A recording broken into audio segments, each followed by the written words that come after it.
Hadirin disilakan duduk kembali.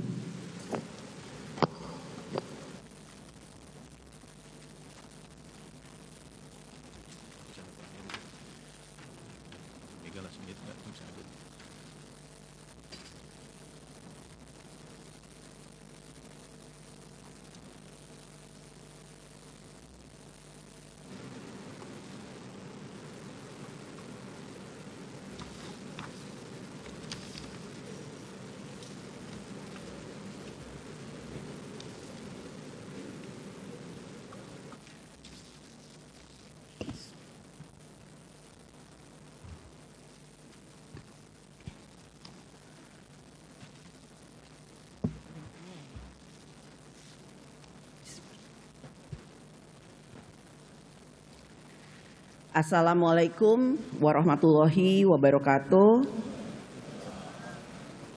Salam sejahtera untuk kita semua. Om Swastiastu, Namo Buddhaya, salam kebajikan.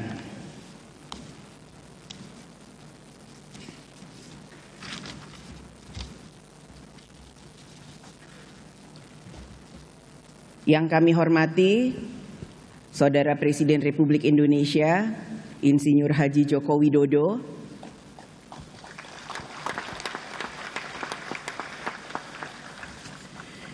yang kami hormati Saudara Wakil Presiden Republik Indonesia, Profesor Dr. Kiai Haji Ma'ruf Amin,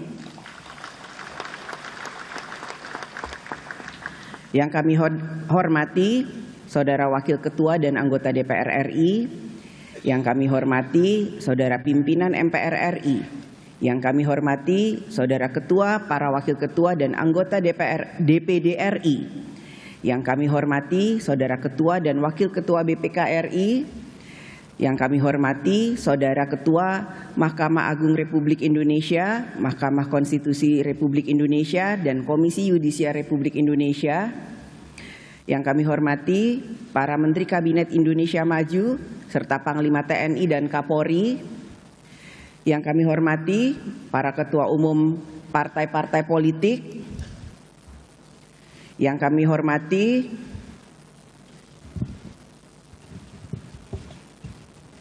rekan-rekan pers dan para undangan yang berbahagia, serta seluruh rakyat Indonesia yang kami muliakan. Berdasarkan catatan Sekretariat Jenderal DPR RI, telah hadir 385 orang anggota terdiri dari seluruh unsur fraksi DPR RI, maka quorum telah tercapai, dan dengan mengucap Bismillahirrohmanirrohim, perkenankan kami selaku pimpinan Dewan membuka rapat paripurna DPR RI yang ke-1 masa persidangan pertama tahun sidang 2023-2024 hari Rabu tanggal 16 Agustus 2023, dan kami nyatakan dibuka dan terbuka untuk umum.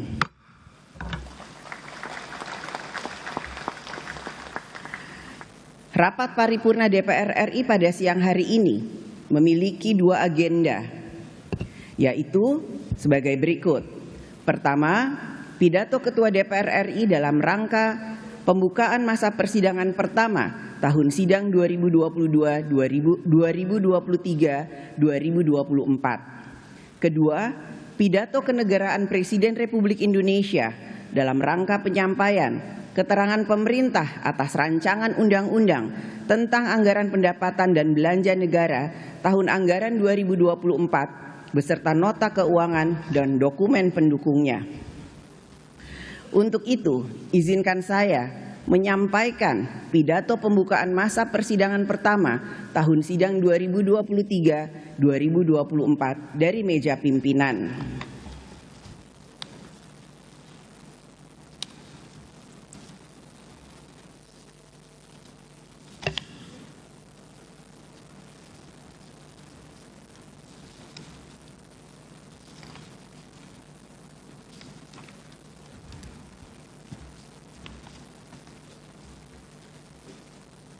Saudara Presiden dan Saudara Wakil Presiden, sidang Dewan yang terhormat, yang kami muliakan, seluruh rakyat Indonesia.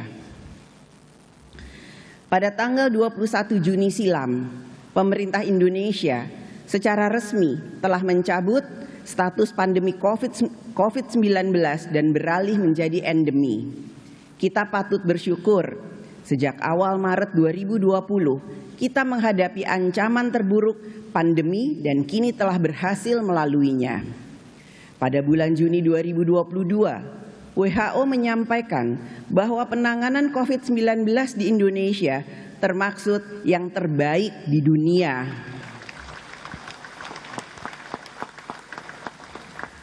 Sebelumnya, pada bulan September 2021, Johns Hopkins University juga menyampaikan Indonesia sebagai one of the best in the world dalam menurunkan kasus COVID-19.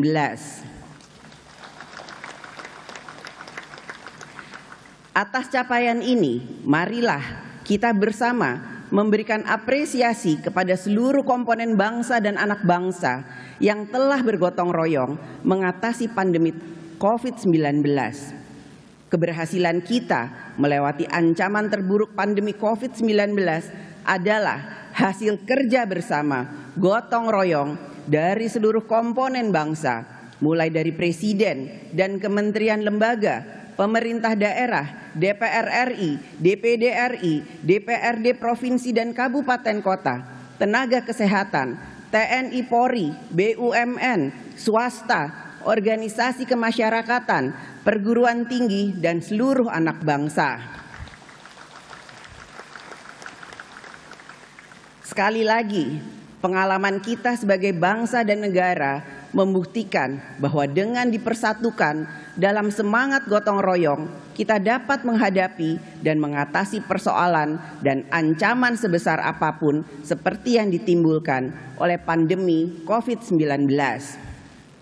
Inilah kekuatan bangsa dan nasional kita, yaitu gotong royong jiwa bangsa Indonesia.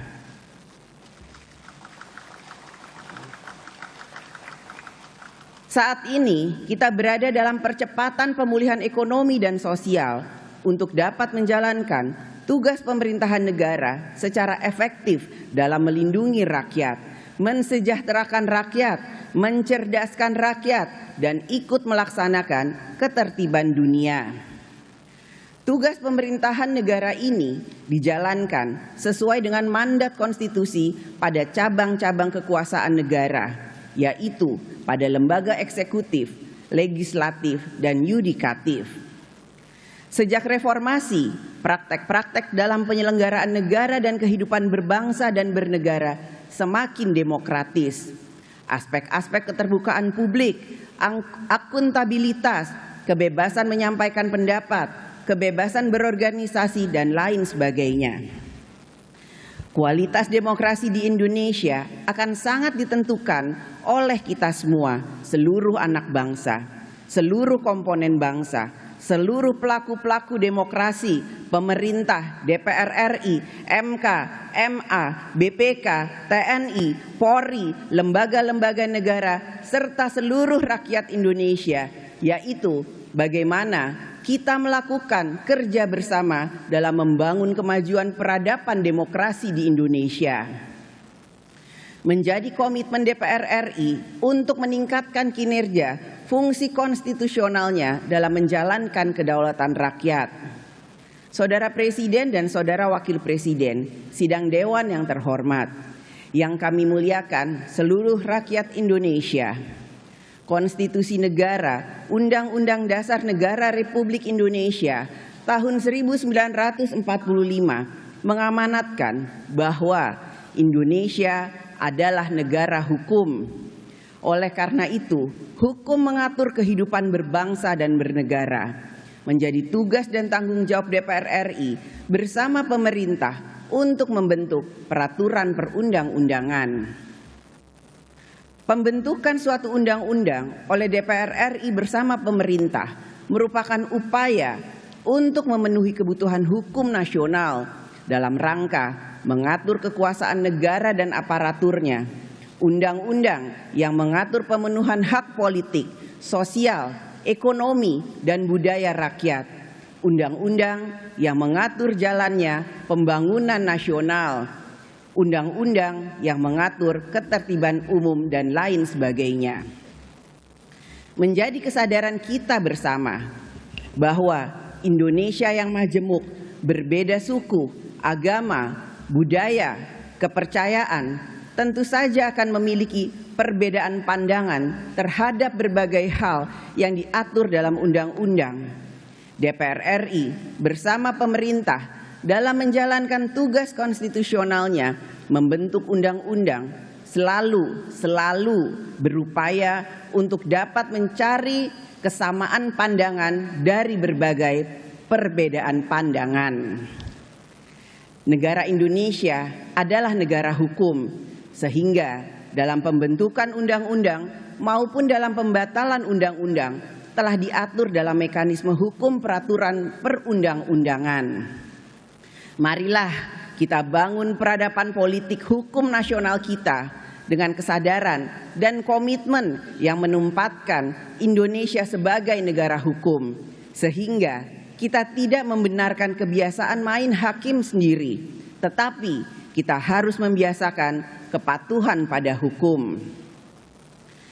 Pada kesempatan ini, kami sampaikan kinerja pembentukan undang-undang sejak tahun 2019 hingga saat ini yang merupakan sejumlah undang-undang yang telah selesai dibahas DPR RI bersama pemerintah, yaitu sejumlah 64 undang-undang melalui alat kelengkapan DPR RI sebagai berikut.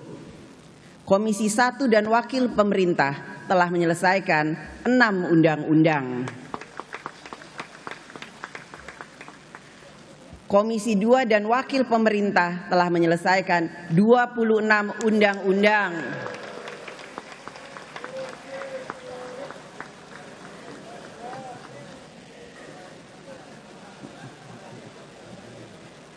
Komisi 3 dan Wakil Pemerintah telah menyelesaikan 6 undang-undang. Komisi 5 dan Wakil Pemerintah telah menyelesaikan 1 undang-undang. Komisi 6 dan Wakil Pemerintah telah menyelesaikan 5 undang-undang. Komisi 7 dan Wakil Pemerintah telah menyelesaikan 1 undang-undang. Komisi 9 dan Wakil Pemerintah telah menyelesaikan 1 undang-undang. Komisi 10 dan Wakil Pemerintah telah menyelesaikan 2 undang-undang. Komisi 11 dan Wakil Pemerintah telah menyelesaikan 5 undang-undang. Badan Legislasi dan Wakil Pemerintah telah menyelesaikan 7 undang-undang. Badan Anggaran dan Wakil Pemerintah telah menyelesaikan 1 undang-undang selain Undang-Undang Anggaran Pendapatan dan Belanja Negara. Panitia Khusus DPR RI dan Wakil Pemerintah telah menyelesaikan 3 undang-undang. Pada masa persidangan ini, DPR RI bersama pemerintah dan juga DPD RI akan meneruskan pembahasan 13 rancangan undang-undang yang saat ini masih berada pada pembicaraan tingkat 1 dan rancangan undang-undang lainnya yang masuk dalam prolegnas prioritas tahun 2023. DPR RI akan menuntaskan setiap pembahasan rancangan undang-undang tersebut secara optimal dengan memperhatikan landasan konstitusional, aspek sosiologis, ekonomi, politik, dan juga aspirasi rakyat.